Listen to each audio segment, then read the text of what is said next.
Hola, buenos días, buenas tardes. Bienvenidos a las conferencias de CIMA, Movimiento de Cultura Espírita de Venezuela. Queremos darles unas indicaciones, por favor, mantener sus videos y sus micrófonos apagados para no interferir con el ancho de banda ni con el conferencista el día de hoy.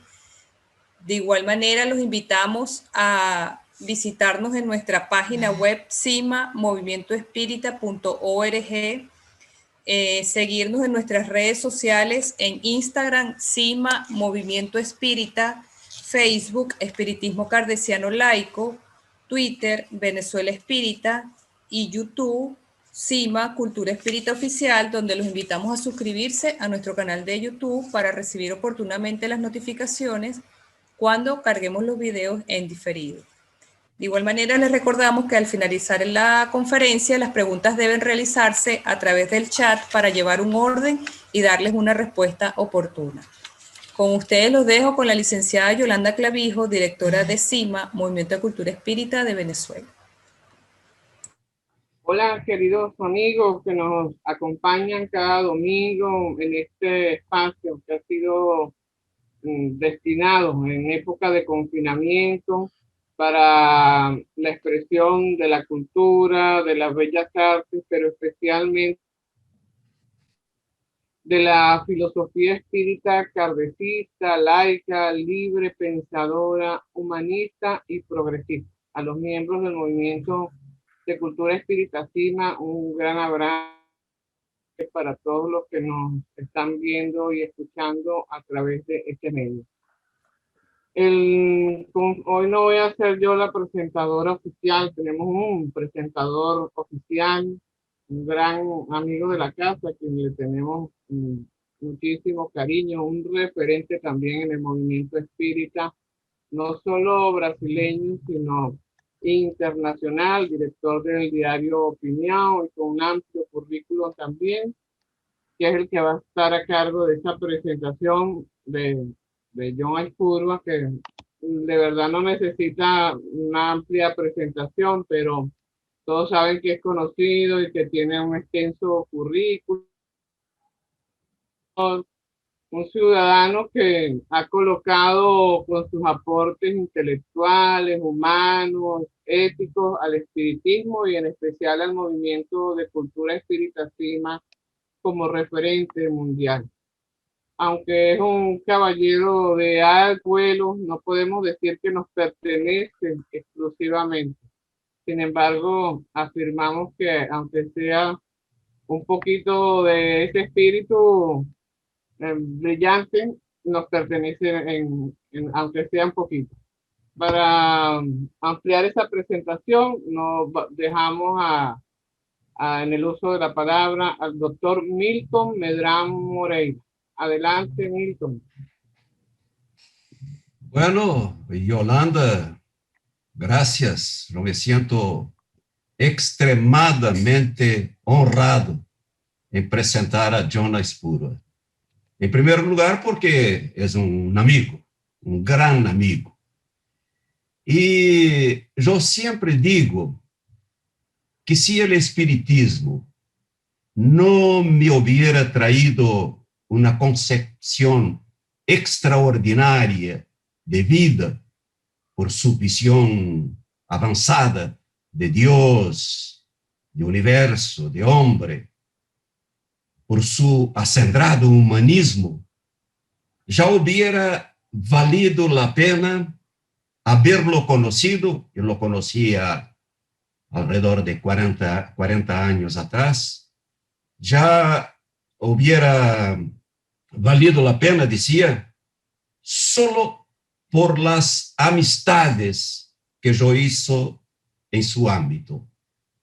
Y un de los grandes amigos, hermano, que conquisté en esta trayectoria fue justamente el conferencista de hoy, querido amigo que conocí a casi 30 años en el tercero simposio brasileiro del pensamiento espírita en Santos, en 1993.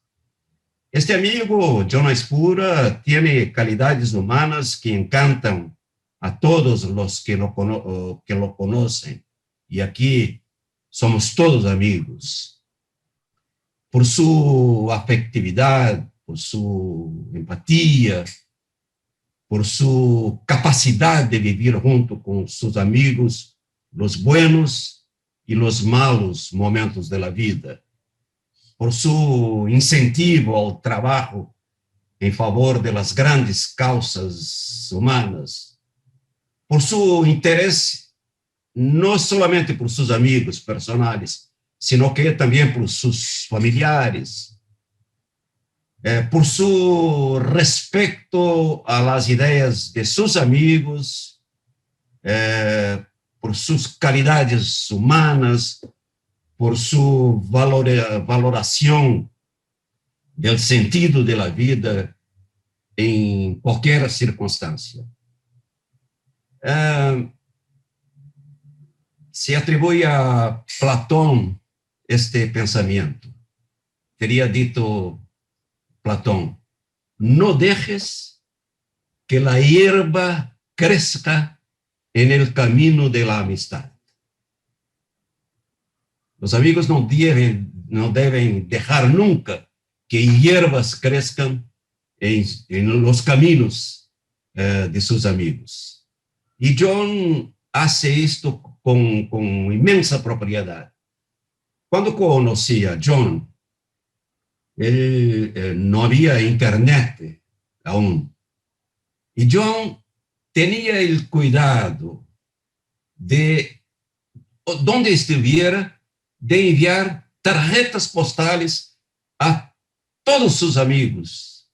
Yo recibí varias tarjetas postales y cuando lo hospedé aquí en mi casa, tuve oportunidad también de ayudarlo a postar en el correo montones de tarjetas postales. John nunca dejó que la hierba creciera en el camino de sus amistades. Hoy es muy más fácil porque podemos conversar a todo momento, como hicimos hoy por la mañana mismo.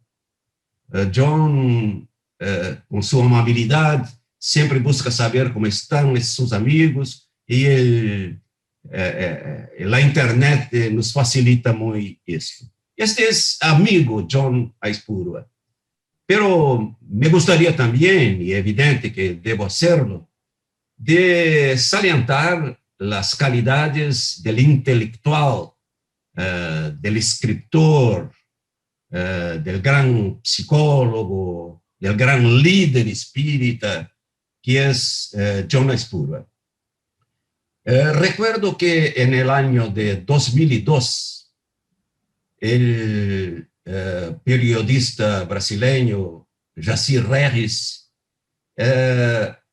hizo una promoción, hizo una interrogación a sus lectores y eligió algunos de sus lectores para elegir las 20 personalidades más importantes del espiritismo en nuestro siglo, en aquel siglo.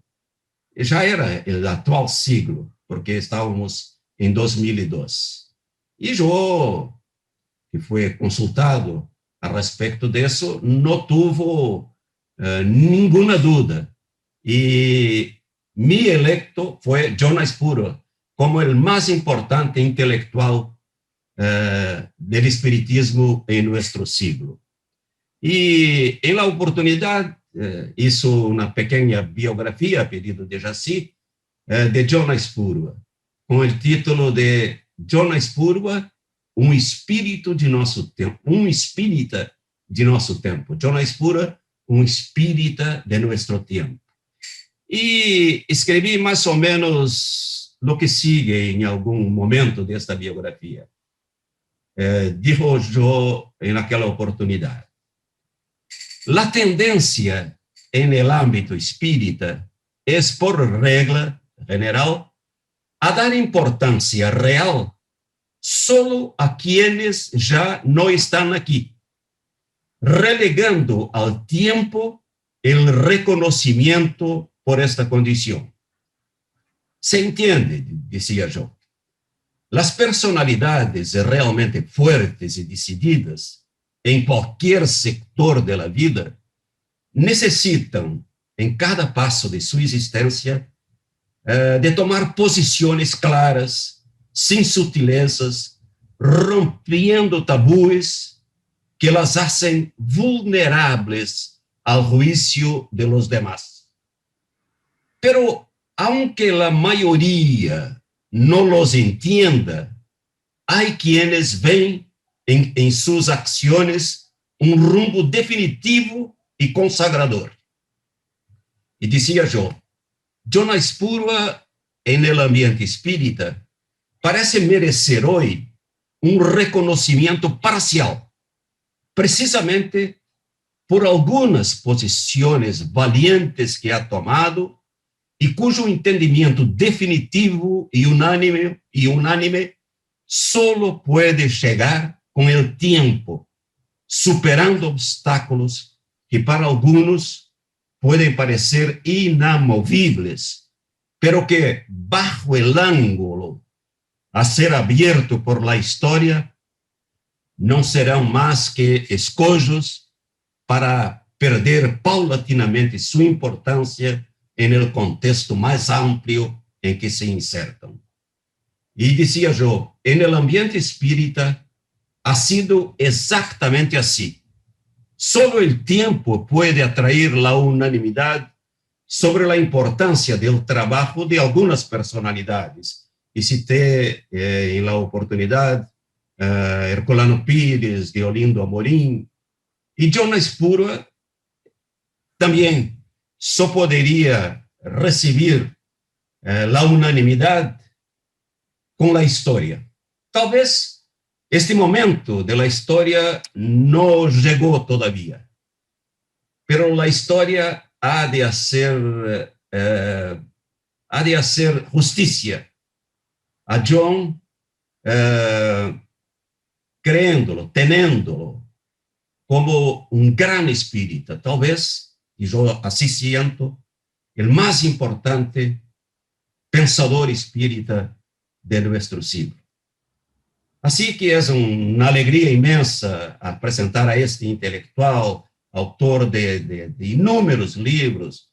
Yo podría citar apenas, tal vez su más importante obra, que es Fundamentos del Espiritismo, escrito en español, pero traducido para el portugués, para inglés. Tantas otras obras, una de las cuales yo tuve el honor de traducirla para el portugués, que es La historia de la parapsicología. Así como John me dio el honor de traducir a un libro mío de crónicas, si todos fuesen iguales. En fin, somos compañeros de esta jornada, John, mi querido amigo, importante intelectual, y por esto yo digo que es una alegría inmensa presentarte a ti, a tantos amigos que ya te conocen, para esta importante conferencia, que es diferencia entre el moderno espiritualismo y el espiritualismo kardecista, un tema acerca de lo cual John es, como en tantos otros temas, un maestro. John, adelante, gracias. Muchísimas gracias, Milton. Casi que me quedo sin palabras ante tu exagerada generosidad. La agradezco como expresión del inmenso afecto que nos une, un afecto que hemos transitado juntos por caminos, por senderos, sin hierbas y siempre con flores y con frutos, que son los frutos de la amistad, del afecto que nos tenemos como seres humanos y como espíritas.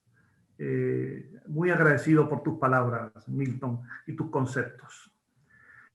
Querida Yolanda, querida Yacira de Venezuela, querida Yacira de Brasil, presidenta de CEPA, queridos compañeros del Movimiento de Cultura Espírita CIMA, mi institución de toda la vida, que me honro en presidir, queridos amigos espíritas de los países de América, de Europa, de cualquier lugar donde se encuentren.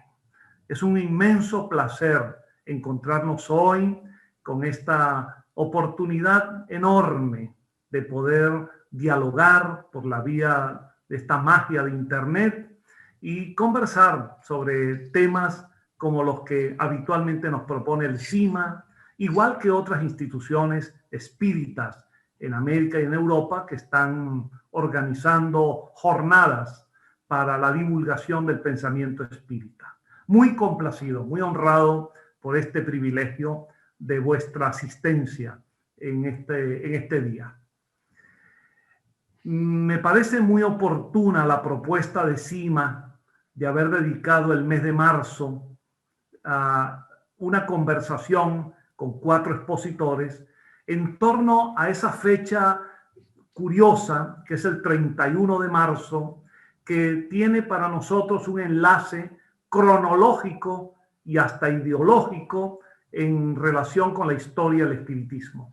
Porque, como ya se ha dicho, el 31 de marzo de 1848 se coloca como referencia fundamental de un episodio mediúmnico protagonizado en Hydesville por las hermanas Fox.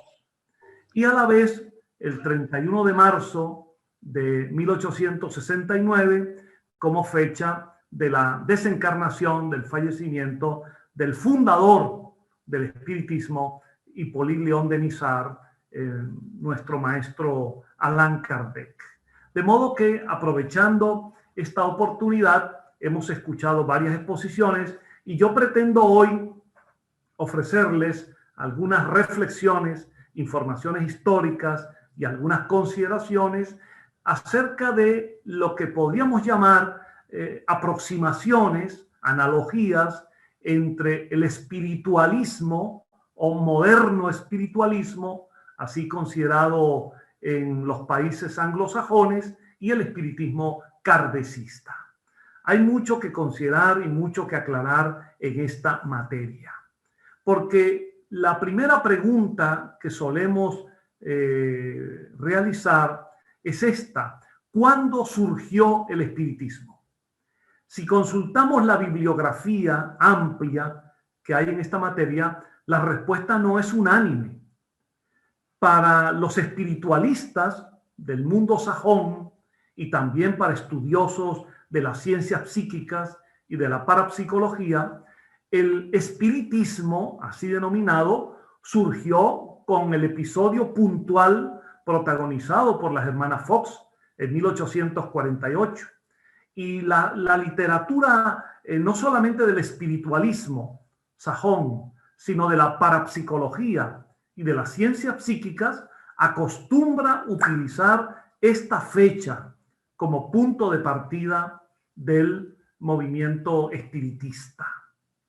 Obviamente, la respuesta nuestra, el espiritismo kardecista o espiritismo latino, es otra, porque nosotros acostumbramos colocar, y estamos convencidos de que es lo correcto, colocamos el nacimiento del espiritismo en 1857, específicamente el día 18 de abril, con la publicación de la primera edición del Libro de los Espíritus. De modo que lo primero que nos lleva a analizar esta diferenciación entre el espiritualismo sajón y el espiritismo kardecista es una diferencia de opinión en cuanto al nacimiento del propio espiritismo, que bien hoy en día se tiene claro, y no solo por razones semánticas, sino también conceptuales, es conveniente diferenciar a aquel movimiento como espiritualismo o moderno espiritualismo y nuestro movimiento como espiritismo. A veces se producen algunos errores en cuanto a las traducciones de libros de autores ingleses o norteamericanos que hablan de espiritualismo y sin embargo en las traducciones de autores espíritas latinos aparecen con el nombre de espiritismo. Así ha ocurrido con un libro clásico que sirve mucho para un tema como el de hoy, que es el libro de Arthur Conan Doyle, que se tituló Historia del espiritualismo. El espiritualismo, su historia, sus doctrinas, sus hechos, pero que en las traducciones latinas dentro del ámbito espírita y de las editoriales latinas se ha traducido indebidamente como historia del espiritismo. Y esto es lo que contribuye, dado que Conan Doyle, como espiritualista que era, colocaba el 31 de marzo de 1848 como fecha de nacimiento del espiritismo o del espiritualismo. Esto es lo que ha contribuido a la confusión, que no tengamos claridad para distinguir espiritualismo de espiritismo. Bien, vamos a dar una mirada rápida al nacimiento y a la evolución del espiritualismo en los Estados Unidos. Lo primero que hay que señalar es que la trayectoria de las hermanas Fox, a partir de aquel momento en que las jovencitas Margarita, Catalina Fox, participaron en aquel interrogatorio al mundo invisible que se manifestaba por raps o por golpes en la casa modesta de Hydesville. Lo primero que tenemos que señalar es que la vida de las hermanas Fox tuvo cumbres y abismos, tuvo momentos de gloria y momentos trágicos. Y sobre esto algunos historiadores se han encargado de detallarlo, porque estas niñas, Margarita y Catalina, que no tenían ninguna formación para entender el fenómeno que allí empezaba a desencadenarse, poco a poco fueron en los grupos que se formaron para entablar comunicaciones con los espíritus, fueron ensalzadas, fueron vanagloriadas y poco a poco se acostumbraron a utilizar la mediunidad remunerada, a cobrar por las sesiones. Y esto finalmente desembocó en la necesaria o casi necesaria producción de fraudes. Es por ello que hay muchas contradicciones entre los estudiosos con respecto a la evaluación de las hermanas Fox, si fueron médiums auténticos o fueron productoras de fraudes. Y la respuesta no es en blanco o negro. Al principio, ellas poseían esta facultad mediúnica y la utilizaron, la emplearon, pero la comercialización de la mediunidad, como bien luego Kardec se ocuparía de explicar, la comercialización las llevó a producir fraudes. Por eso no siempre la respuesta es en un sentido total o en otro, sino que hubo una parte de auténtica mediunidad en las hermanas Fox y hubo algunos momentos en que sucumbieron al fraude. Y cuando fueron descubiertas en fraudes y comenzó el descrédito y hasta la persecución, hasta se hundieron en el alcoholismo y sus vidas transitaron por rumbos sumamente ingratos y desagradables. Este es un episodio que lamentablemente contamina la experiencia de Hydesville, porque algunos enemigos del espiritualismo y adversarios del espiritismo llegan a considerar que todo, absolutamente todo, fue fraudulento. Y esto no es así ni en las hermanas Fox ni en muchos otros mediums que han sido portadores de auténticas facultades, que han desarrollado experiencias magníficas, pero que también en algunos momentos han caído por razones generalmente económicas, de cobro de sesiones, han caído en la producción de fraudes. A partir del episodio Hydesville se formó el Modern Spiritualism o espiritualismo moderno en los Estados Unidos. Aparecieron mediums por todas partes. Hubo una explosión de fenómenos mediúmnicos y esto fue llevando poco a poco a la configuración de un movimiento que dio en llamarse moderno espiritualismo. Se formó la primera asociación nacional espiritualista y aparecieron las primeras revistas como el Telégrafo Espiritual y aparecieron los investigadores como Robert Hart, como Mapes y otros más, y aparecieron los debates, las críticas, en la lucha de las iglesias contra los mediums. las persecuciones y también el combate académico. De modo que el espiritualismo nace como movimiento en los Estados Unidos. Valdría la pena aquí establecer un detalle estrictamente gramatical.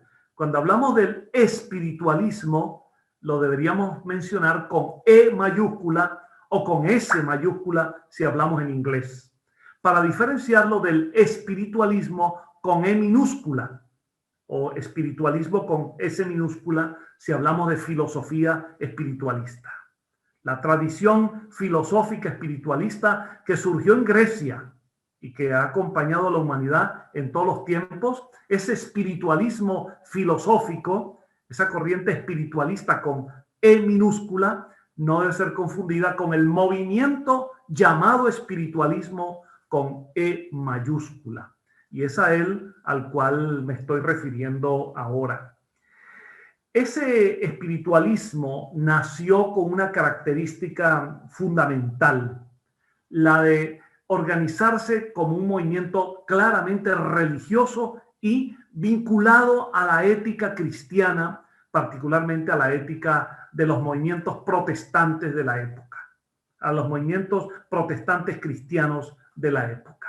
Y eso le dio una configuración porque los grupos que se organizaban para las sesiones se reunieron y formaron iglesias, churches, y a partir de allí, más adelante, aparecieron los funcionarios oficiales de esas iglesias en forma de ministros, reverendos, y poco a poco se fue configurando una liturgia, conjunto de ceremonias como bautismos, casamientos, defunciones, ceremonias diversas, todas remuneradas, que forman parte de la estructura, cómo funciona el espiritualismo en los Estados Unidos y por supuesto también en los países europeos. De Estados Unidos, el espiritualismo se fue exportado a Inglaterra y desde Londres y otras ciudades inglesas cobró su mayor expansión. En Estados Unidos tuvo una presencia importante, se llegaron a contar hasta 3 millones de personas que se adhirieron al espiritualismo en el siglo XIX, una cifra impresionante, pero donde adquirió mayor presencia y mayor fortaleza fue exactamente en Inglaterra. En Inglaterra, cuando llegan algunos médiums norteamericanos, el propio Daniel Douglas Home llegó de Estados Unidos a Inglaterra, aunque él era inglés, y a partir de allí afloraron numerosos médiums muy vinculados en particular a los fenómenos físicos, a los fenómenos de la mediunidad física, y esta es una característica muy importante que luego vamos a diferenciar con el kardecismo. Y fueron apareciendo médiums que generaban atención, ganaban expectativa, y las sesiones, los meetings que realizaban, todos remunerados, pues combinaban un poco de la realidad mediúmnica y del espectáculo mediúmnico. Y es así que en Inglaterra hubo toda una época en el siglo XIX y buena parte del siglo XX, algo todavía en la actualidad, donde las sesiones mediúmnicas forman parte de una escenografía, de una visión absolutamente de show, donde la particularidad de los mediums, sus funciones básicas, tienen que ver con lo que ellos llaman las psychic readers, las lecturas psíquicas o los fenómenos de curación, mediunidad curativa. Y alguna vez algunos mensajes de tipo moral intelectual. Pero básicamente esa fue su característica, y la lista de médiums en Inglaterra notables a lo largo del siglo XIX, del siglo XX y aún en nuestros días es inmensa.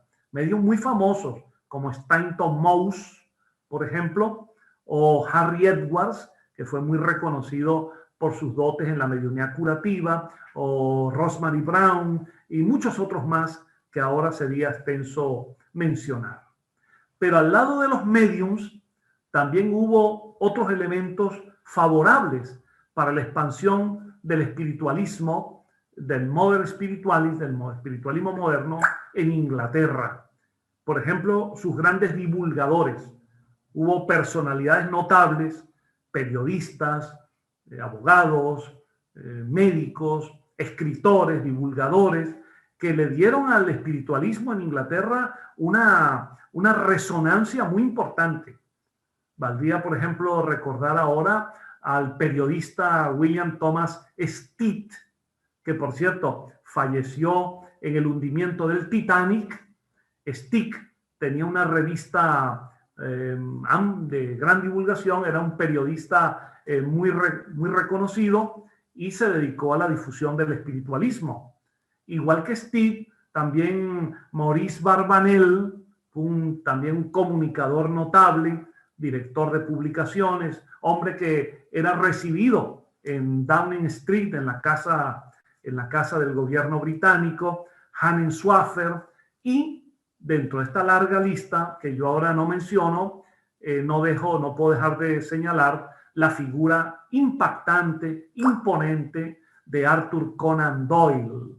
La labor que realizó Conan Doyle, el creador de Sherlock Holmes, el gran novelista, el hombre admirado por la cultura británica de la era victoriana, el típico representante del británico de la época, Conan Doyle realizó una labor impresionante a favor del espiritualismo, tanto con los libros que escribió, entre ellos La historia del espiritualismo, u otro que denominó La nueva revelación, otro que llamó La religión psíquica y otros más, y los viajes.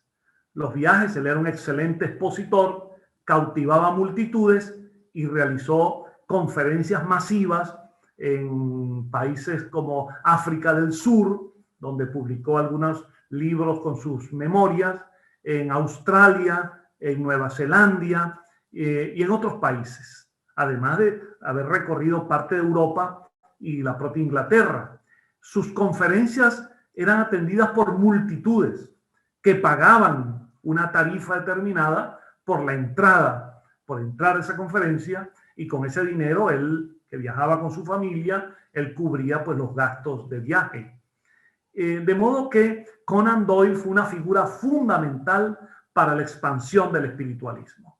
Y de hecho, hasta nuestros días, cuando dentro del espiritismo en general se quiere señalar figuras representativas, el nombre de Arthur Conan Doyle siempre aparece como un gran personaje que se adhirió al espiritismo, aunque en propiedad su adhesión fue al espiritualismo.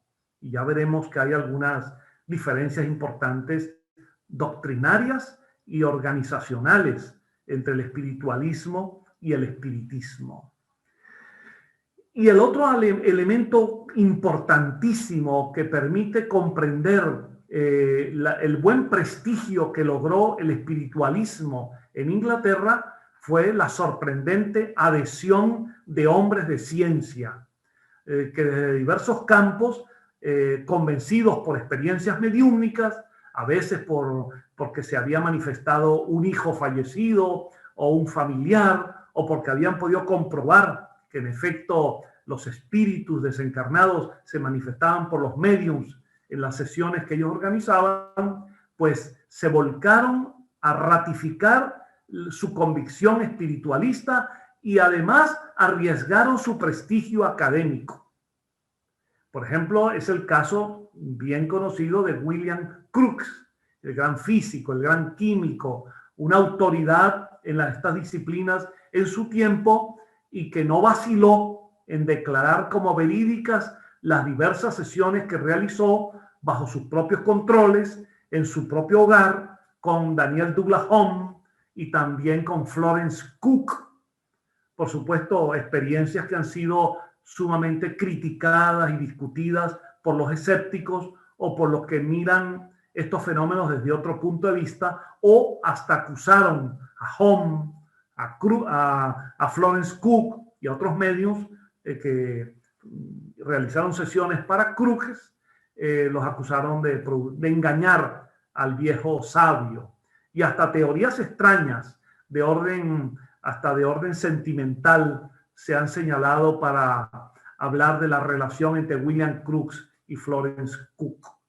Pero bueno, Crookes, sin duda, con sus trabajos experimentales y con los libros que publicó y su ratificación permanente a lo largo de su vida de que los fenómenos eran auténticos, dio mucho que pensar y abonó en favor del espiritualismo.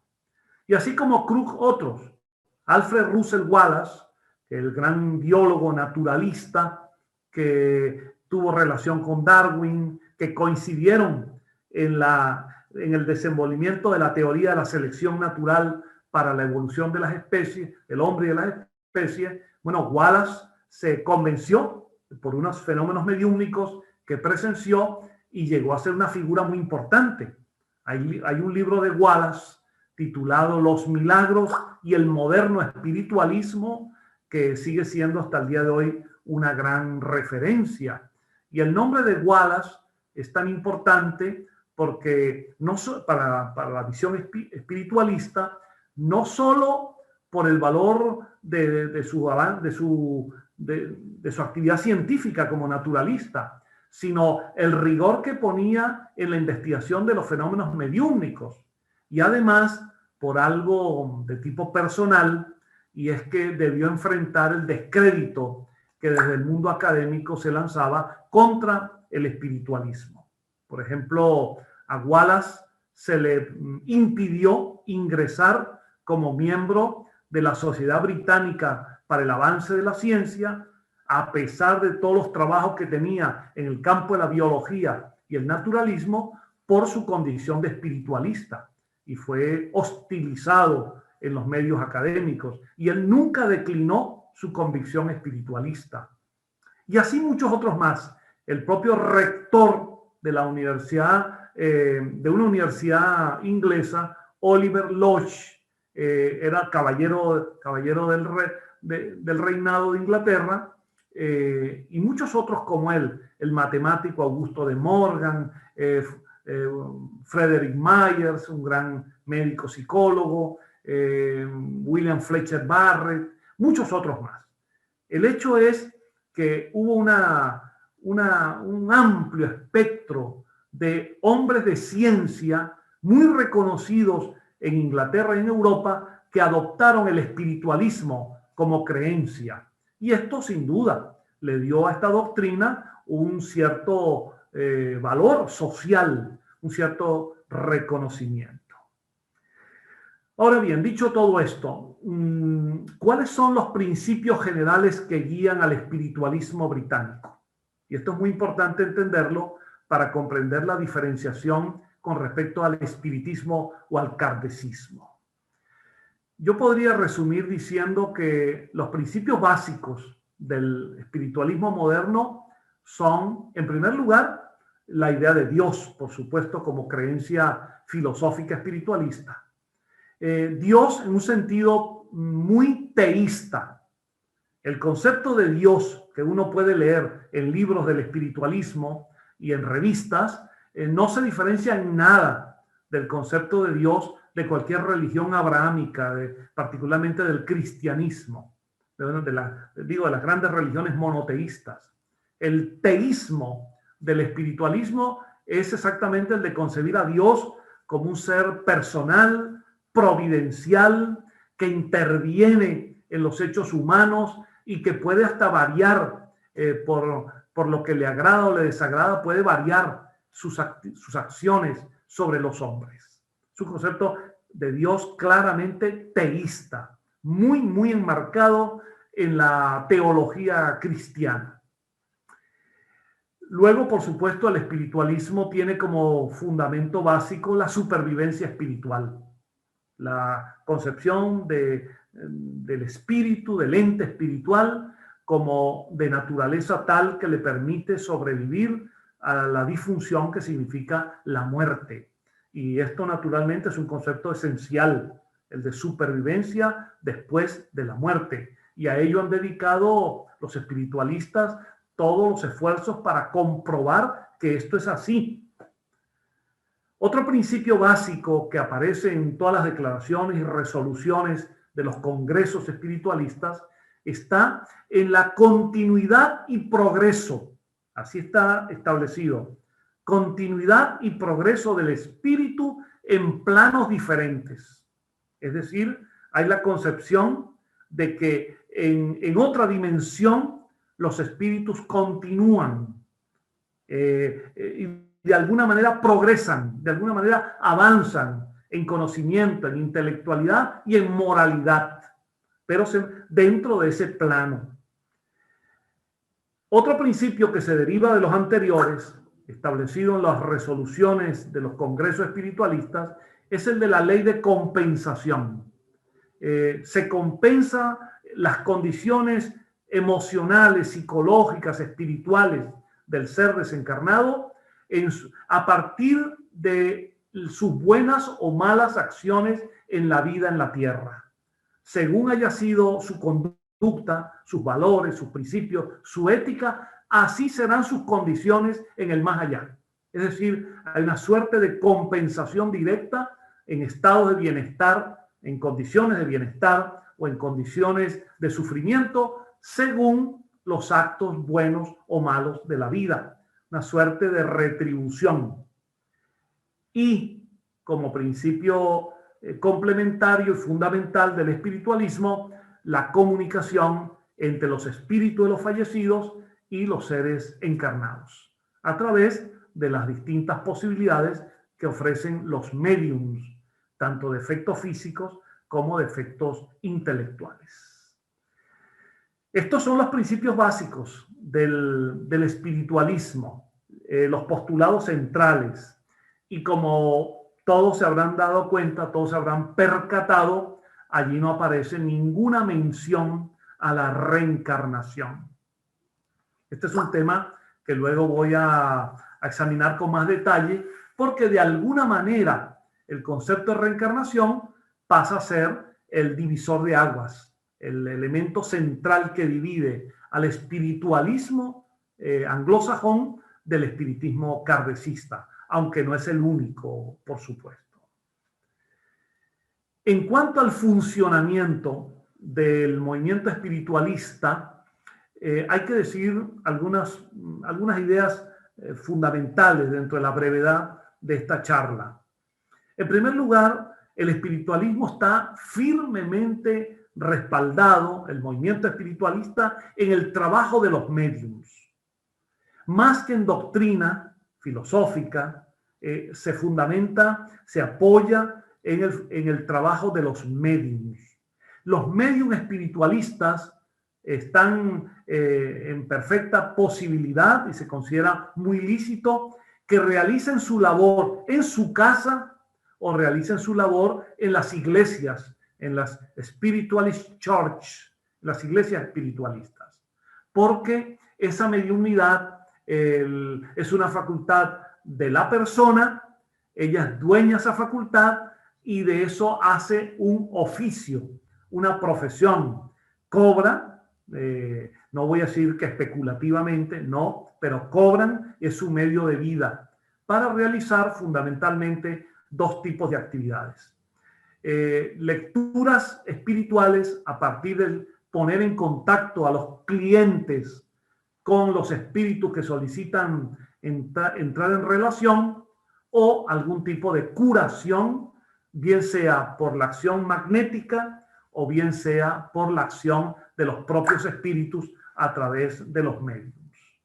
Este es el núcleo básico del espiritualismo, lo que no significa naturalmente que sea lo único, porque hay los centros, las iglesias, algunas veces se llaman también sociedades espiritualistas, pero fundamentalmente son iglesias espiritualistas y son dirigidas por funcionarios remunerados que obtienen incluso del gobierno inglés, obtienen títulos de ministros o reverendos, dado que el espiritualismo inglés de manera oficial y sin ningún tipo de ambaje, de rodeos, se declara abiertamente como una religión cristiana y por lo tanto como religión funciona en iglesias y en tanto que funciona en iglesias necesita ministros, necesita reverendos que tienen un título para ello, que reciben un sueldo de la congregación y a veces incluso con subsidio oficial, como a tantas otras iglesias o religiones, y estos ministros o reverendos realizan sus tareas con toda la moral que les corresponde y tratando de ser serviciales y útiles a su comunidad para lograr que haya algún tipo de ceremonias que necesitan esas personas, tomadas por supuesto de las iglesias cristianas, porque en las iglesias espiritualistas hay bautizos o bautismos, hay comuniones, hay consagraciones, hay casamientos, hay oficios para las defunciones, hay reuniones fúnebres posteriores, en fin, toda esa visión, toda esa concepción que corresponde al de las iglesias cristianas. Por eso no hay ninguna duda que el espiritualismo anglosajón es exactamente una religión mediúmnica, si queremos, o para ser más precisos, un protestantismo mediúmnico, porque está amoldado a la ética protestante, en todo lo que esto significa, no solo en el orden teológico, sino en el orden sociológico, en la visión weberiana de lo que es la ética protestante. Y en las iglesias espiritualistas se realizan, siempre presididas por la Biblia, se realizan cánticos, los feligreses cantan himnos y luego los médium entran en trance, bien sea en forma más o menos consciente, en sesiones de clarividencias o a veces en trances más profundos para las manifestaciones de los espíritus. Y eso sí, las sesiones de efectos físicos son reservadas a otro tipo de instituciones, no en las sesiones o actividades, los cultos dominicales de este movimiento. Bueno, así que por aquí creo que todos los que me escuchan se van dando cuenta de, en el orden de los principios, en el orden de la historia y en el orden del funcionamiento, las grandes distancias que separan al espiritualismo del espiritismo, aunque para muchas personas utilicen estos dos términos casi como sinónimos. No quiero concluir esta parte del espiritualismo sin dejar de reconocer algunos elementos muy meritorios que siempre hay que destacar. El primero de ellos tiene que ver con la contribución notable que se ha dado al campo de la investigación psíquica, al campo de la investigación de los fenómenos anímicos, los fenómenos mentales, la psicología de los médiums y en el propio campo de la mediunidad. Hay una amplísima literatura teórica y experimental sobre la mediunidad que es sumamente útil para todas las personas espíritas, kardecistas o no, que quieran estudiar y conocer y practicar la mediunidad. Son obras interesantes, algunas de ellas también en esa literatura, algunas de estas obras transmiten mensajes éticos, filosóficos, culturales de enorme importancia. Es el caso, por ejemplo, del espíritu muy reconocido en la literatura espiritualista sajona, de Silver Birch, que en alguna vida anteriormente, que se presenta, mejor dicho, se presenta como el espíritu de un guía indígena de las tribus norteamericanas y que da mensajes éticos sumamente valiosos, inobjetables desde el punto de vista moral. O modernamente, con la medium Jane Roberts, el espíritu de Set también transmite en muchos libros, transmite mensajes edificantes que tienen un gran valor para el crecimiento espiritual de las personas. En este campo de la mediunidad, también hay que reconocer el empeño que han tenido los auténticos estudiosos del espiritualismo y sus grandes dirigentes por ofrecer una formación más técnica para el desenvolvimiento de las facultades mediúmnicas. Por ejemplo, valdría la pena recordar que funciona cerca de Londres, a unos 50 kilómetros de Londres, funciona una institución que surgió en el siglo XIX y que luego se perfeccionó en el siglo XX, que es el Arthur Findlay College.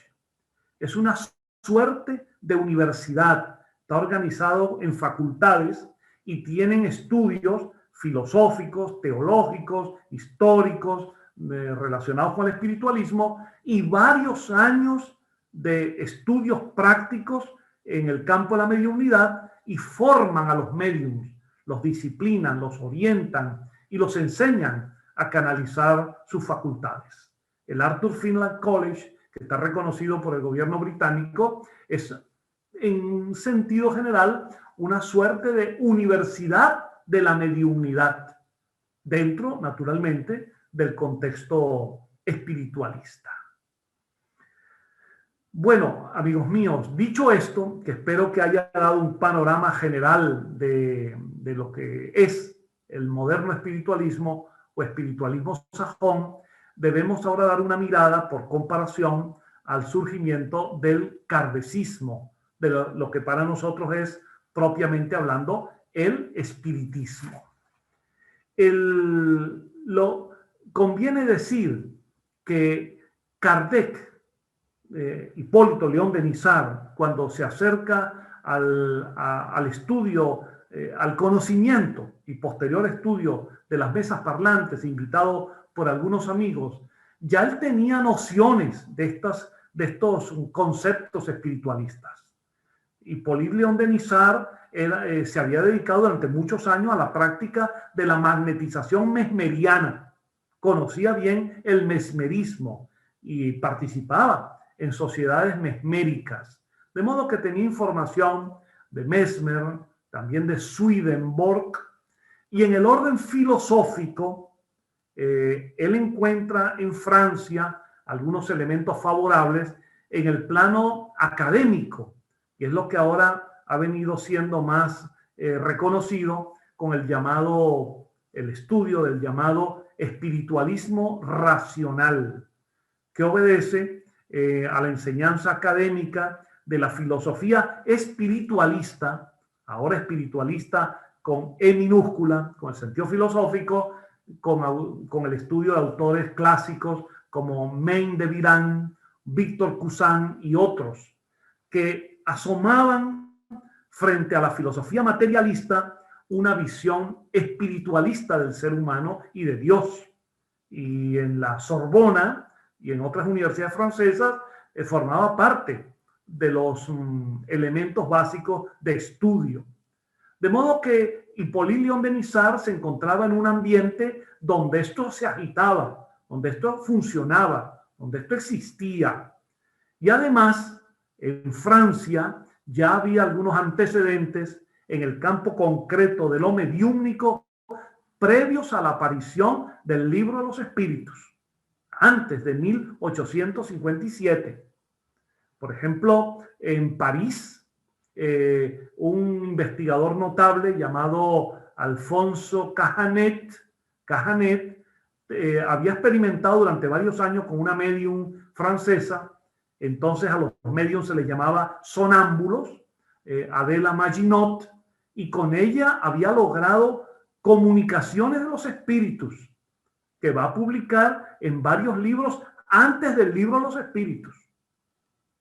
Y así como Cajanet con Adela Maginot, en Alemania, un médico, Justinus Kerner, había estudiado a una medium, Frederica Haus, que producía fenómenos también muy importantes, algunos físicos y algunos intelectuales y publica un libro, años antes del libro Los Espíritus, con estas experiencias claramente mediúmnicas. O sea que había un ambiente más o menos favorable a lo que ahora Hippolyte Léon Denisard iba a realizar, que se va a concretar con las sesiones con las llamadas mesas parlantes y finalmente a partir de la aparición del libro Los Espíritus, pues va a producirse el surgimiento del espiritismo. ¿Cuál es la primera gran diferencia entre el espiritualismo sajón y el espiritismo que propone Allan Kardec?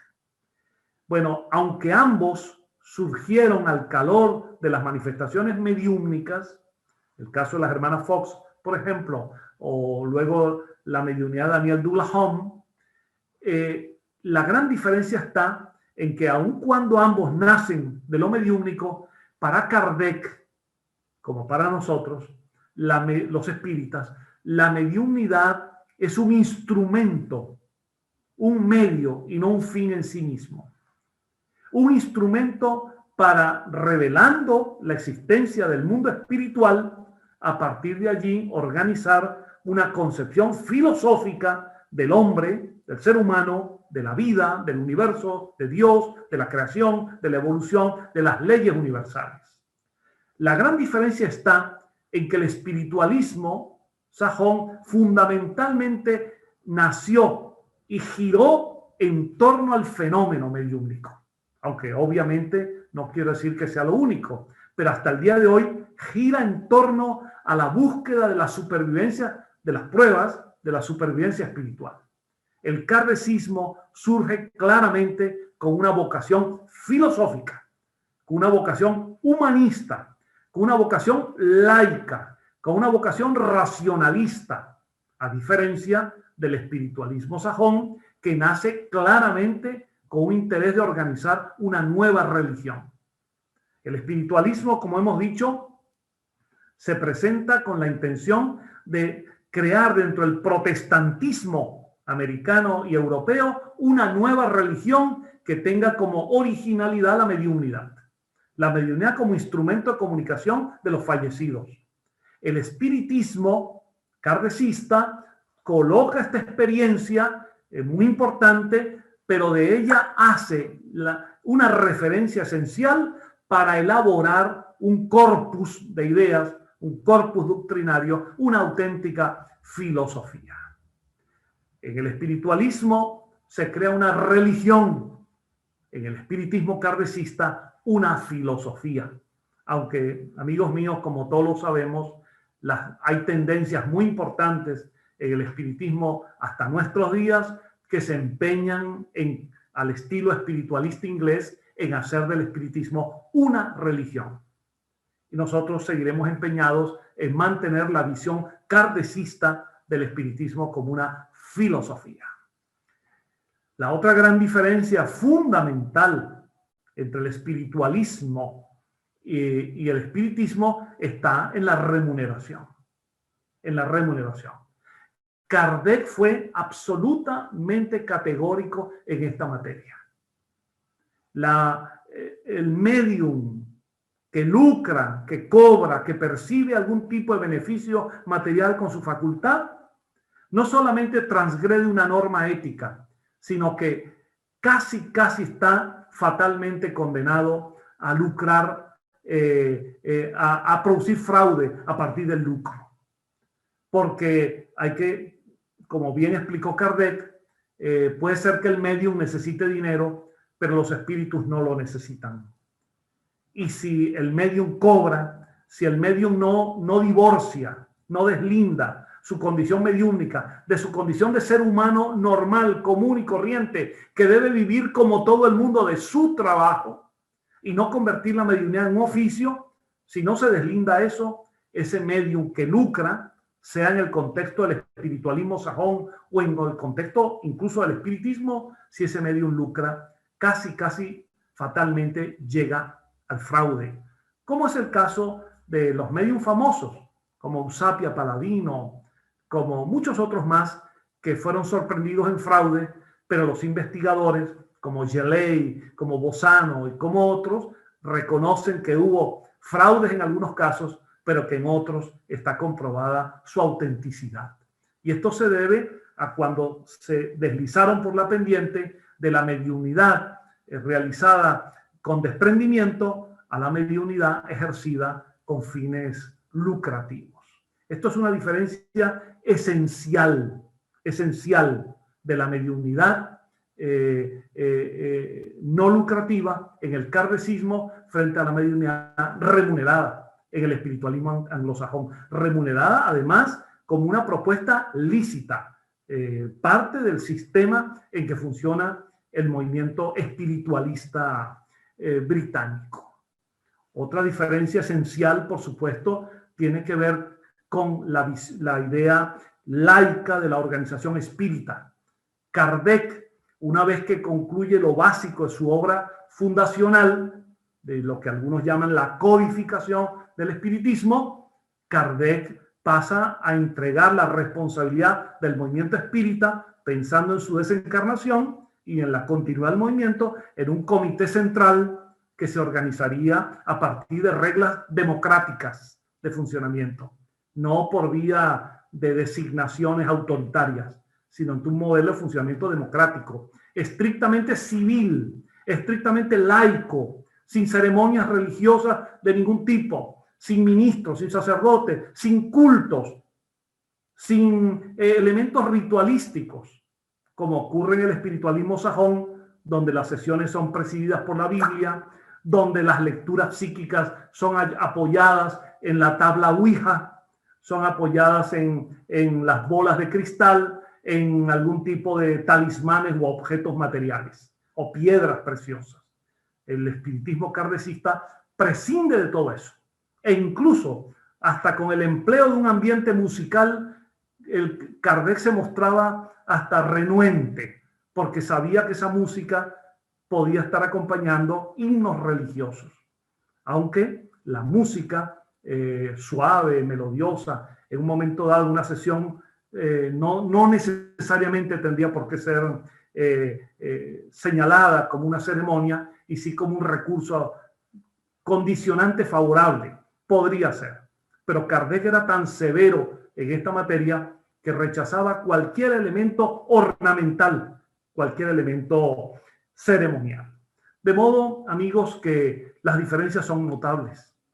Y esto hace que, así como en el kardecismo no son muchos los que han leído literatura anglosajona, aunque conocen las referencias de figuras clásicas como Conan Doyle o William Crook u otros más, que repito, no fueron espiritistas, fueron espiritualistas en el contexto anglosajón. Lo que sí es cierto es que en el movimiento del espiritualismo anglosajón, Kardec sigue siendo un gran desconocido. Es muy pocas veces mencionado, mucho menos leído y muchas veces, o no muchas veces, pero algunas veces, muy criticado. En la propia obra de Conan Doyle, que tuvo la amabilidad de incluir a Kardec dentro de un capítulo de espiritismo en Francia, lo hace con palabras amables, pero como era Conan Doyle, pero no colocándolo en el centro del espiritismo. E incluso vamos a recordar que Daniel Douglas Home publica un libro que los espiritualistas británicos y americanos repiten en sus textos con mucha frecuencia. Home publica un libro llamado Luces y Sombras del Espiritualismo, donde él recuerda su pasantía por París. En una de las sesiones que él realizó, Kardec asistió y él se expresa en términos muy negativos de Kardec y acusa a Kardec de que él magnetizaba a los médiums y los médiums transmitían mensajes que no eran sino sugestiones de lo que el propio Kardec pensaba. En fin, son luces y sombras, en efecto, de estas relaciones entre el espiritualismo y el espiritismo. Pero Kardec es muy poco conocido y en los últimos años se ha logrado que sea más divulgado, a pesar de que hay que recordar que una inglesa, la señora Anne Blackwell tradujo 2 o 3 libros de Kardec, particularmente el libro de los espíritus, el libro de los medium, hizo la primera traducción al inglés de los libros de Kardec. Posteriormente, Kardec, que es un autor universal, ha sido ampliamente traducido al inglés y a todos los idiomas importantes en el mundo, pero sigue siendo muy poco leído en el ámbito del espiritualismo y muy poco reconocido. Cuando yo he tenido la ocasión de asistir en Estados Unidos a movimientos espiritualistas, la mención de Kardec a muchos les resultaba absolutamente desconocida y para otros no había por qué considerarle una referencia muy importante.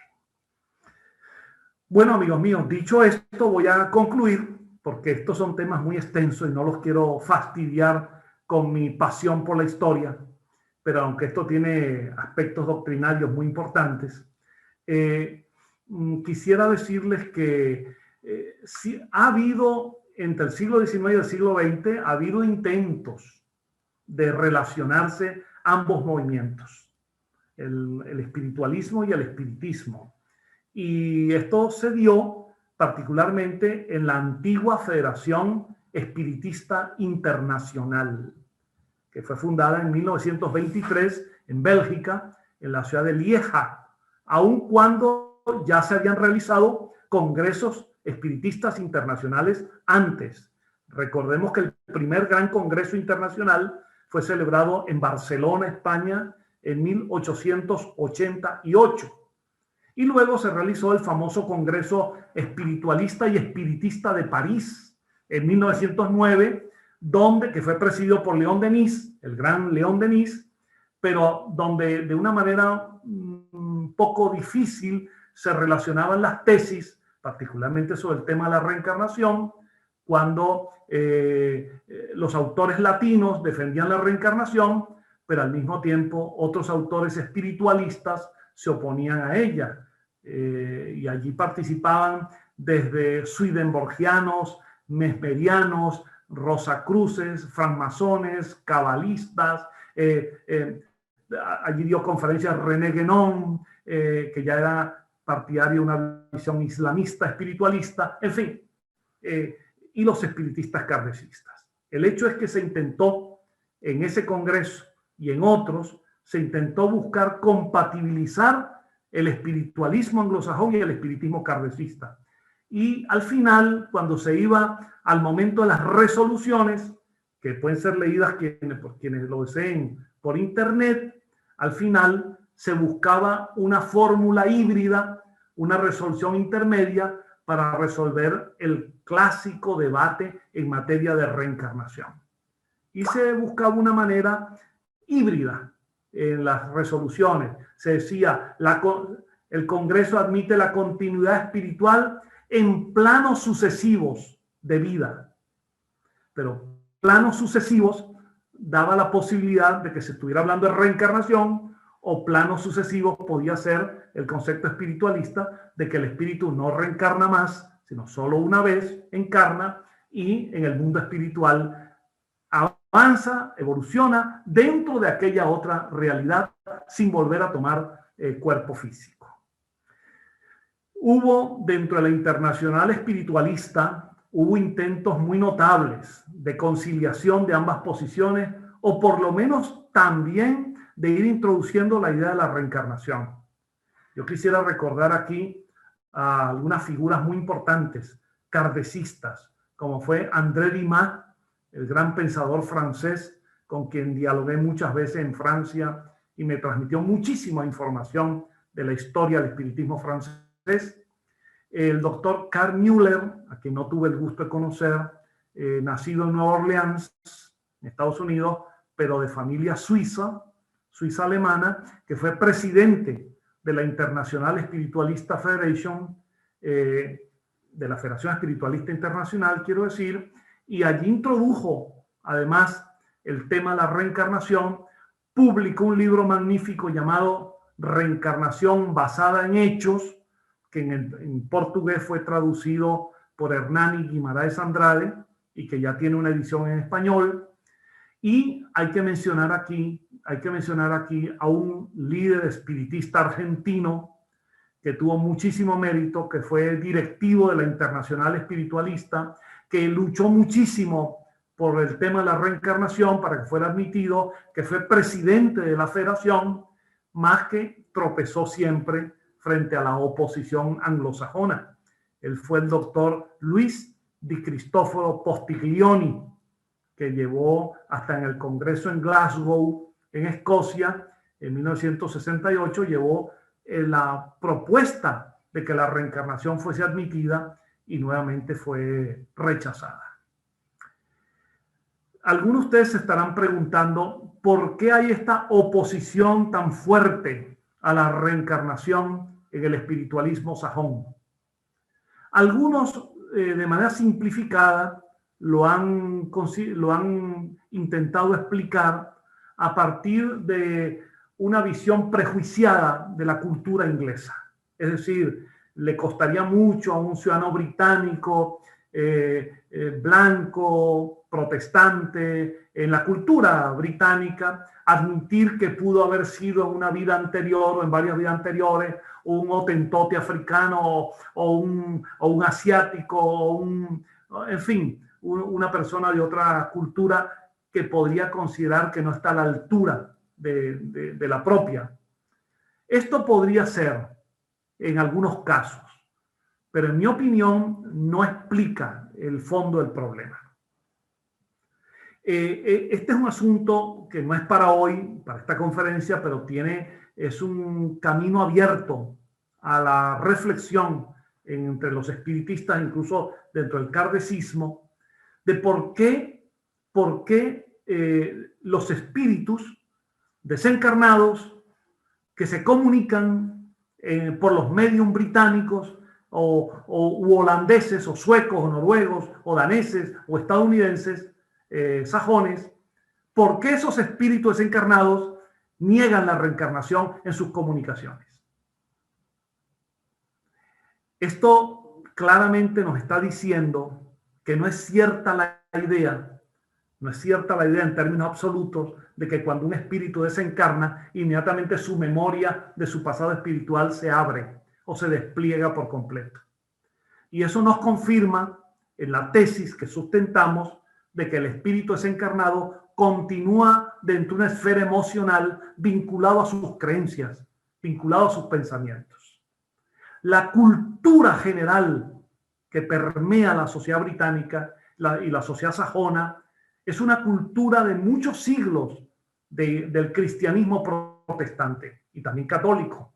Y de alguna manera los espíritus desencarnados formados en esa cultura también se manifiestan dentro de ese enfoque y no alcanzan a desenvolver una información de sus vidas pasadas.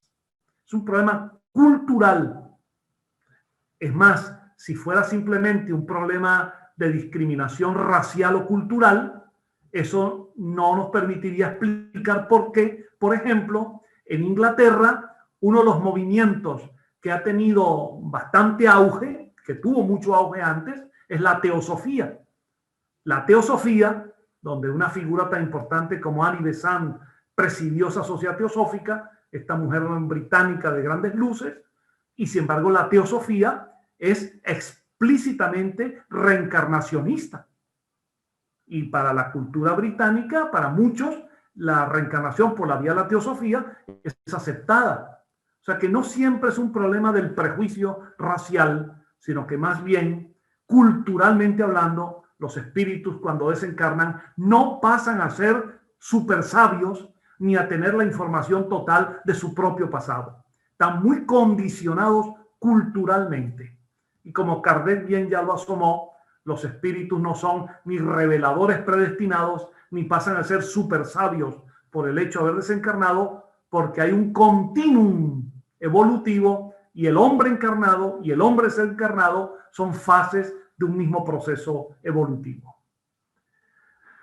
Yo concluyo, amigos míos, diciéndoles que fracasaron esos intentos de conciliación, las aguas se bifurcaron después de la Segunda Guerra Mundial y el espiritualismo sajón tomó hasta el día de hoy su camino, un camino que lo hace presentarse como una suerte de religión mediúmnica protestante de religión psíquica, y el kardecismo pues, ha desarrollado su tarea en la visión que el codificador presentó, aun cuando, ya lo sabemos bien, en la cepa lo tenemos bien claro, hay tantos matices dentro del kardecismo, desde los sectores más laicos, librepensadores, racionalistas, humanistas, progresistas, plurales, como intentamos desenvolverlo en el marco de la cepa, y hay los sectores que abogan por un espiritismo como filosofía religiosa, como teología,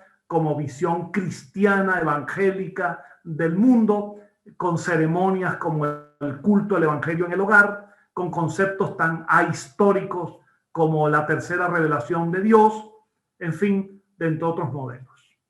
Pero coincidiendo naturalmente con los postulados básicos y entre ellos la reencarnación. Pienso que fue lo conveniente que no se podía continuar en un movimiento unificado con sectores reencarnacionistas y sectores no reencarnacionistas. No se podía mantener un movimiento unificado con sectores que lucran, que cobran por la mediunidad y quienes no consideramos correcto esa práctica.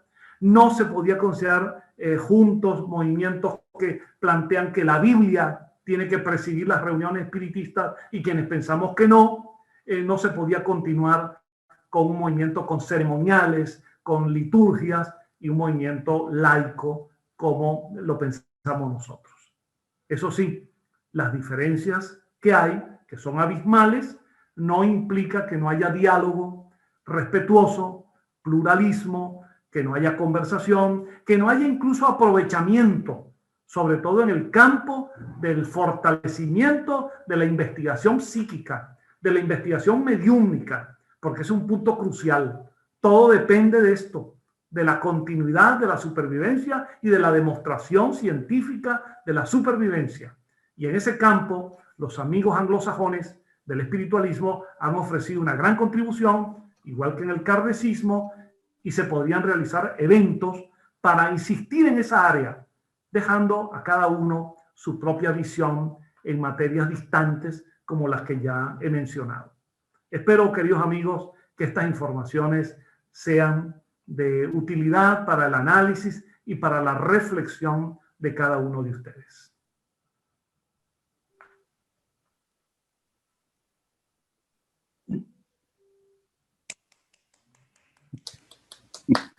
Excelente. Excelente. Vamos a dar inicio a la serie de preguntas. Tenemos una primera de Pilar.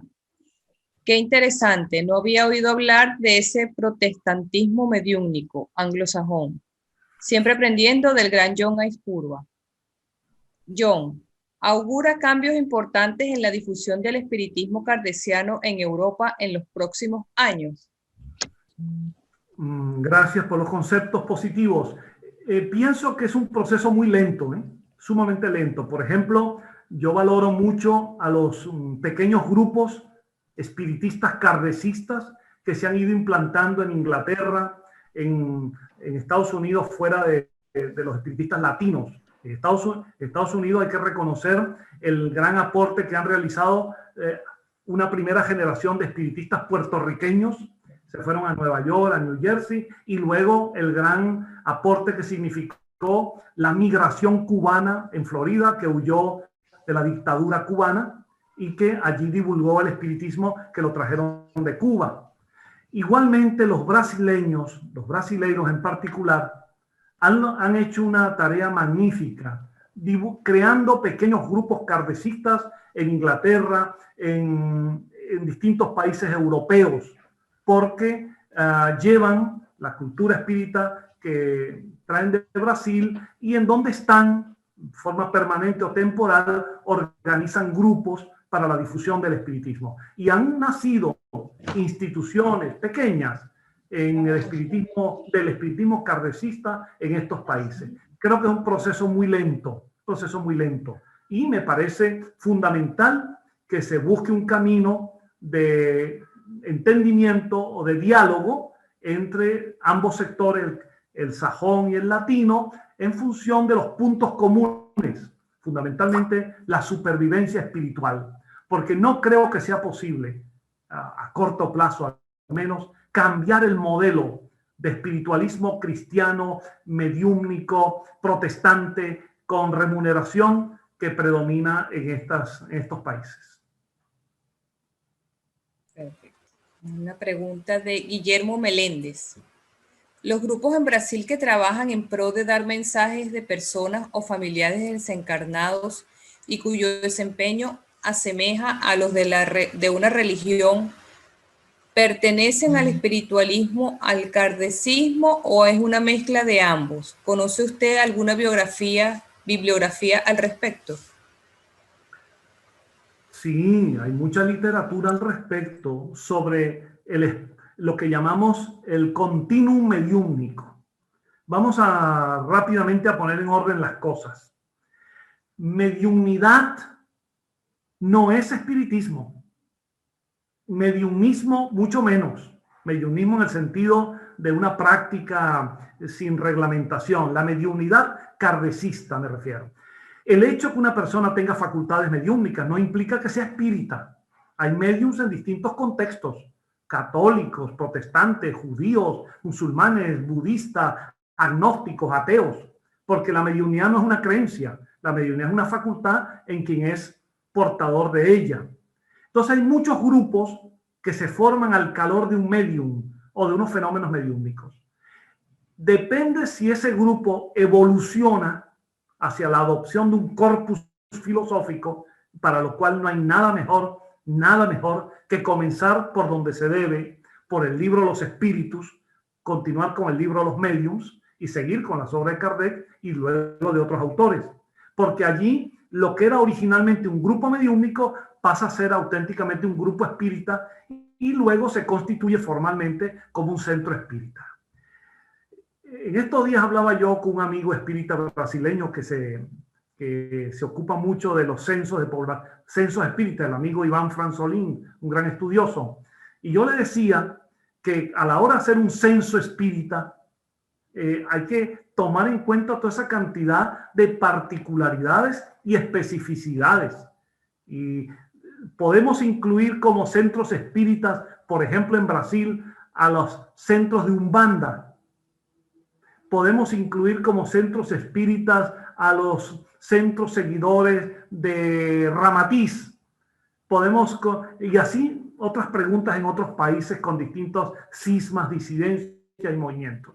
Entonces hay que precisar, lo que hace a una institución como espírita no es que practique la mediunidad, sino que practique la mediunidad en el contexto espírita y a partir de allí desarrolle una formación para las personas, para que la mediunidad no sea un fenómeno simplemente, sino que sea un hecho de la vida que le permita tener una comprensión intelectual, racional y moral del ser humano y de la vida.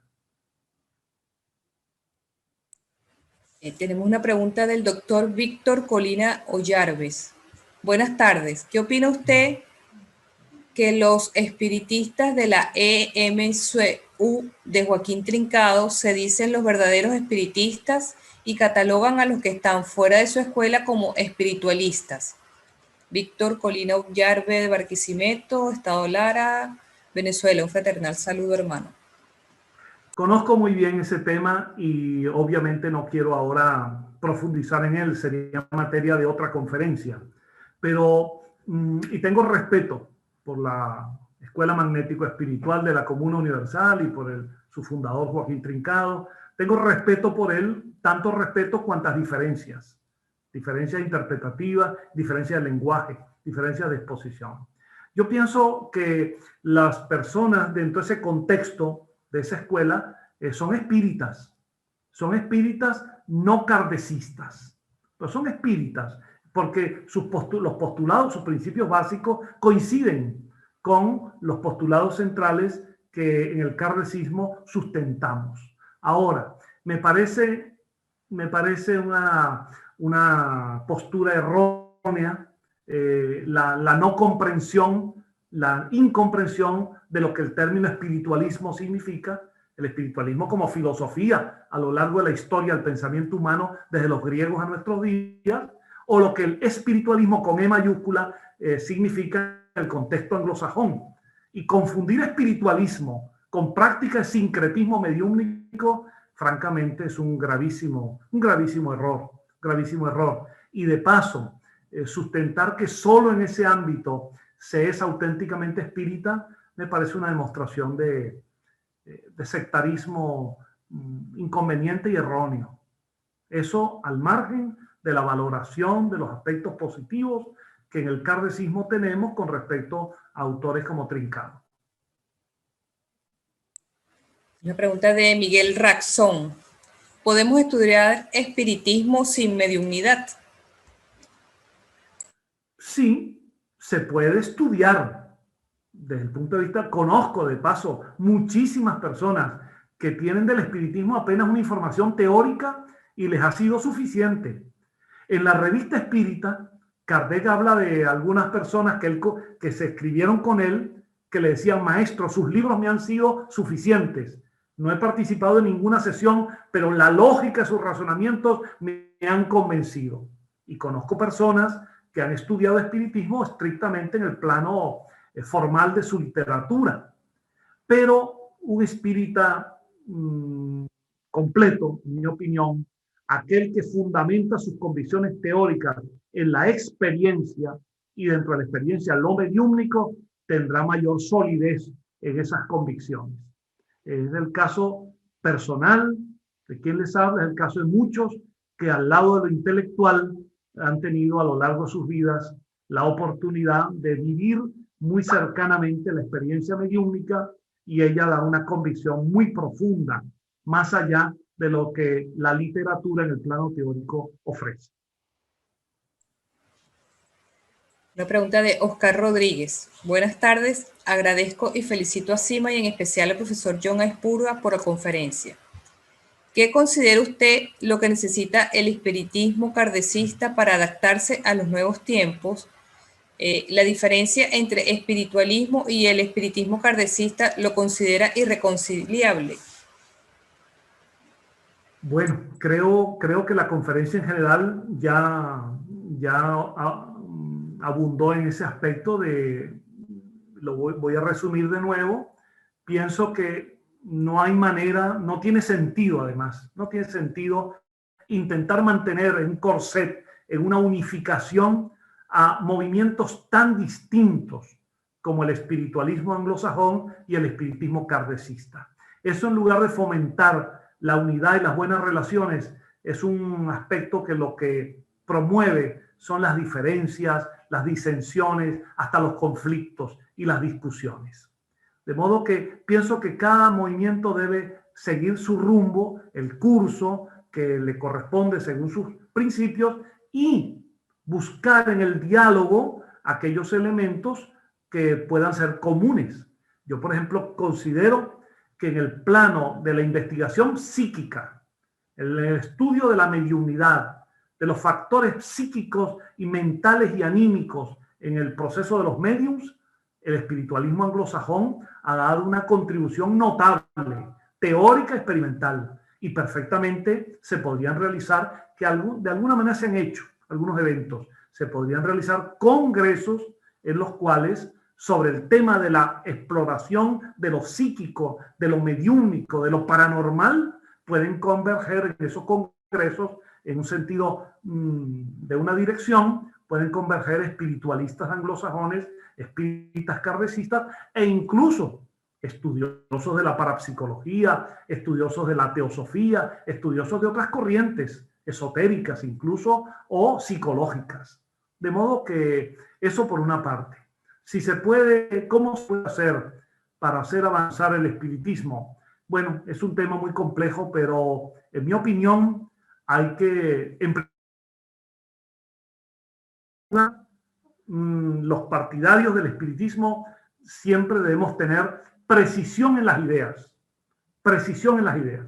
En segundo lugar, convicción. Y en tercer lugar, vocación para poner hacia los demás aquello que conocemos, aquello que pensamos. Hay muchas cosas que realizar, muchas cosas que corregir, muchas cosas que mejorar, pero es una tarea larga y no nos agotemos en este sentido, porque si en una vida no lo hemos logrado, está el porvenir de las pluralidad de existencias para seguir laborando en esa dirección. Tenemos una pregunta de Euridice Guaramato. Es grato disfrutar una vez más de sus extraordinarias disertaciones. Le pregunto, a su juicio, ¿qué alcance o proyección tiene el espiritualismo moderno en Latinoamérica y en especial en Venezuela? El espiritualismo moderno, el espiritualismo anglosajón, prácticamente es inexistente en los países latinos, tanto de América como de Europa. Ellos también entienden, sus organizadores, sus dirigentes, que sus conceptos y su organización básicamente corresponde a un contexto cultural muy vinculado al modelo de pensar de la cultura sajona, y particularmente la cultura protestante sajona. Por eso en Estados Unidos los movimientos existentes funcionan básicamente entre los sajones y no entre los latinos, aunque algún movimiento he conocido del espiritualismo sajón integrado por latinos. Pero realmente, si hay espiritualistas sajones en nuestros países latinoamericanos o en países latinoeuropeos, son absolutamente casos excepcionales. Y los espíritas kardecistas en estos países sajones, hay movimientos más importantes, pero son absolutamente minoritarios. Tenemos una pregunta de Chiquita López. Buenas tardes, excelente conferencia. ¿Los espíritus anglosajones entonces no evolucionan si siguen apegados a sus ideas de cuando estaban vivos? No lo veo así. Yo creo que pienso que la evolución nos alcanza a todos. La evolución es la ley universal. Venimos de criaturas sencillas y simples hacia la complejización que significa el Homo sapiens y más allá. Entonces, la evolución es permanente y continua, siempre en procesos lentos, procesos más rápidos, depende. Pero de lo que no depende la evolución personal es de alguna creencia filosófica en particular. Como yo en un congreso se lo dije alguna vez a un obispo francés, en un congreso acá en España, por cierto, este obispo, en un debate público que tuvimos, me decía a mí que la reencarnación no estaba de ninguna manera comprobada, que a él no le parecía en absoluto razonable, que no había ninguna evidencia, que él no estaba de acuerdo. En cambio, sí aceptaba los fenómenos mediúmnicos. Bueno, y yo le dije a este obispo, con todo el respeto, que no me angustiaba su posición, porque él no acepta como buen católico, obispo activo, no aceptaba la reencarnación como es natural. Y yo le decía, padre, no se preocupe, porque también los que no creen en la reencarnación también reencarnan. Así que la reencarnación no depende de que se cree en ella o no. Y nuestros amigos del espiritualismo inglés también reencarnan, aunque en momentos determinados no tengan la conciencia para reconocer ese proceso anterior palingenésico. Tenemos una pregunta. Orlando Salazar. Saludos y gracias por la conferencia. ¿Existen riesgos en la práctica de la mediunidad? Bueno, es tema para otra conferencia. Riesgos existen. Riesgos existen en todas las actividades humanas. Cuando comemos hay riesgos también. Y cuando dormimos también. Cuando tenemos intimidad sexual también. Cuando trabajamos también. En cualquier actividad humana hay riesgos, en el sentido de no realizarlos con la moderación, con la orientación, con el criterio, con la prudencia del caso.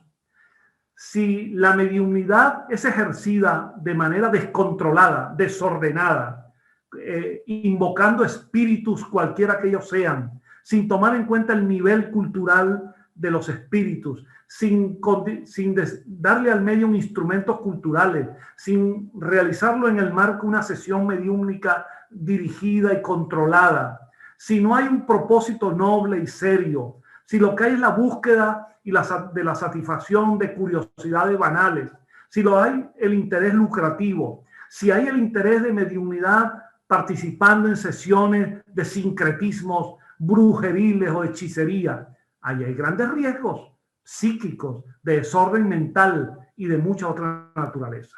Ahora, si el ejercicio mediúmnico se realiza en el centro espírita, siguiendo las orientaciones pautadas por Kardec en el libro Los Médiums y por otros autores posteriores a Kardec en la misma orientación. Si el propósito del ejercicio mediúmnico es noble, sano, elevado, pensando en Dios, en la elevación espiritual, en los espíritus buenos, en los espíritus guías, y siempre con la intención de ayudar al prójimo o de conocer más de la realidad espiritual, esa mediunidad no tiene riesgos ni para el medium, ni para los asistentes, ni para los espíritus. Tenemos una última pregunta de Antonio Gastambide. ¿Qué tal es el espiritismo sincretizado con el culto de los orichas, santería, o sincretizado con el catolicismo en muchas partes? ¿No es parecido al espiritismo de Umbanda? Bueno, en la misma pregunta del amigo Antonio Gastambide hay algunos conceptos que habría que aclarar cuando él habla de el espiritismo sincretizado o el espiritismo de la Umbanda.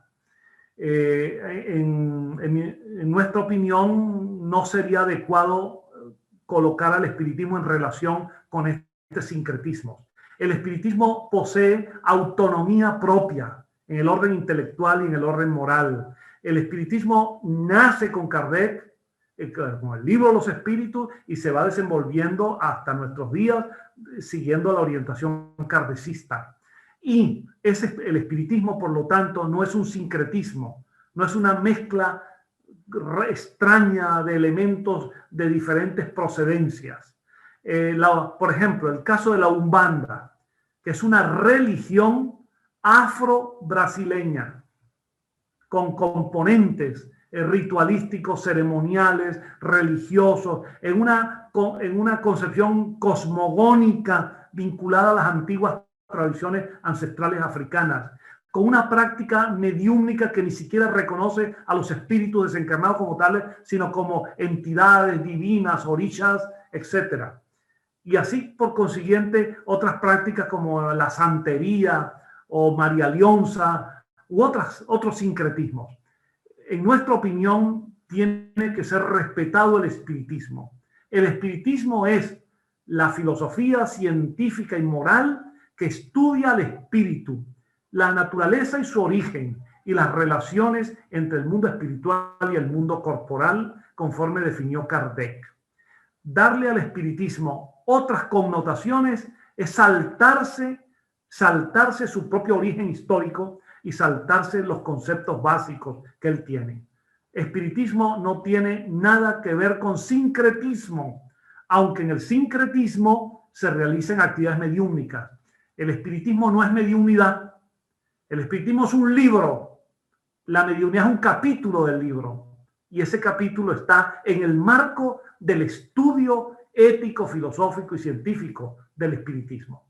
Esos sincretismos en ninguna manera se corresponden ni en la teoría ni en la práctica con el espiritismo o con la mediunidad practicada en el espiritismo.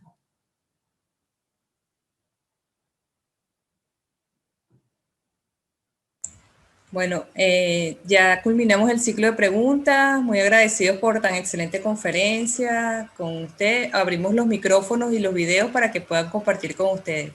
Y los esperamos el próximo domingo en nuestra próxima conferencia.